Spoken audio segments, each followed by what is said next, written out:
வாழ்க்கை என்றாலே பிரச்சனைக்கு பஞ்சம் இல்லாததுதான். ஒரு பிரச்சனை முடிந்தால் இன்னொரு பிரச்சனை முளைக்கும். லைன் கட்டி வரிசையாக பிரச்சனைகள் வந்து கொண்டேதான் இருக்கும். இதற்கு முடிவே இல்லையா, அட்லீஸ்ட் கொஞ்சமாவது பிரச்சனையிலிருந்து ரெஸ்ட் கிடைக்காதா என்று புலம்புபவர்கள் இன்று ஏராளமானோர் உங்களில் இருக்கலாம். துன்பமே இல்லாத வாழ்க்கை போரடித்து விடும். அதனால்தான் என்னவோ இன்பமும் துன்பமும் மாறி மாறி வருவது வாழ்க்கை என்றாகிவிட்டது. ஒரு மனிதனுக்கு பிரச்சனையே இல்லாமல் இருக்குமா? அதற்கு அவன் என்ன செய்திருப்பான் என்பதை தெரிந்து கொள்ள இந்த பதிவை தொடர்ந்து படியுங்கள். முன்னொரு காலத்தில் ஒட்டகம் மேய்க்கும் ஒருவன் இருந்தான். அவன் தன் ஒட்டகத்தை மேய்த்துவிட்டு ஒட்டக கூடாரத்தில் கொண்டு போய் கட்டி விடுவது உண்டு. அவன் வாழ்க்கையில் தனக்கு இருக்கும் பிரச்சனை பற்றிய கவலையில் ஆழ்ந்திருப்பான். நமக்கு மட்டும் ஏன் இப்படி நடக்கிறது? வாழ்க்கையில் துன்பம் இல்லாமல் இன்பம் மட்டுமே இருந்தால் எப்படி இருக்கும் என்றெல்லாம் யோசித்தவாறே சாலையோரத்தில் நடந்து கொண்டு இருந்தான். அப்பொழுது அங்கு ஒரு முனிவரை கண்டான். அவரிடம் சென்று, முனிவரே, மற்றவர்களுக்கு வாழ்க்கையில்தான் பிரச்சனை இருக்கிறது, ஆனால் எனக்கு மட்டும் வாழ்க்கையே பிரச்சனையாயிருக்கிறது. நான் என்ன செய்யலாம் என்று கேட்டானாம்.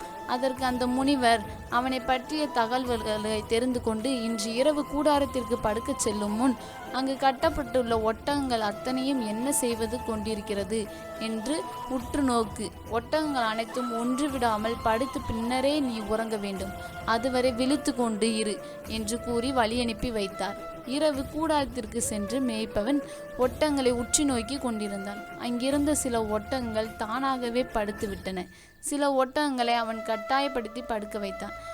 ஆனால் அவனால் எல்லா ஒட்டகங்களையும் அப்படி ஒரு சேர படுக்க செய்ய முடியவில்லை. ஒரு ஒட்டகத்தை படுக்க வைப்பதற்குள் இன்னொரு ஒட்டகம் எழுந்து நின்று கொண்டிருந்தது. கடைசி வரை அவனால் ஒரு சேர ஒட்டகத்தையும் படுக்க வைக்க முடியவில்லை. அதனால் அவன் தூங்கவும் இல்லை. மறுநாள் காலையில் முனிவரை சந்தித்த மேய்ப்பவன் நடந்த விவரத்தை கூறினான். முனிவர் சிரித்து கொண்டே அதற்கு இவ்வாறு பதில் அளித்தார்.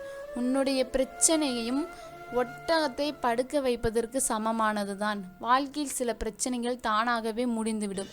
சிலவற்றை நாமே போராடி முடித்து வைக்க வேண்டும். அப்படி நாம் செய்தாலும் வேறு ஒரு பிரச்சனை புதிதாக எழுந்து நிற்க தான் செய்யும். இவற்றையெல்லாம் சிந்தித்து கொண்டு இருந்தால் கடைசி வரை தூக்கம் என்பது இல்லாமல் போய்விடும். பிரச்சனைகளை பற்றிய சிந்தனைகளை முதலில் தூக்கி எறி. வருவது வரட்டும் என்று தைரியமாக உன் வேலையை மட்டும் தொடர்ந்து பார்த்து கொண்டிரு. பிரச்சனையை பற்றிய சிந்தனை இல்லாமல் இருந்தாலே துன்பமில்லாத இன்பமான வாழ்க்கை நிச்சயமாக வாழ முடியும். யாருக்குத்தான் பிரச்சனை இல்லை? பிரச்சனைகளை எதிர்கொண்டு வெற்றி நடை போடுவதற்கு பெயர்தான் வாழ்க்கை. அதை பற்றி சதா சிந்தித்து கொண்டிருப்பது அல்ல என்று கூறி புரிய வைத்தாராம். இப்போது உங்களுக்கும் புரிந்திருக்கும் என்று நம்புகிறோம்.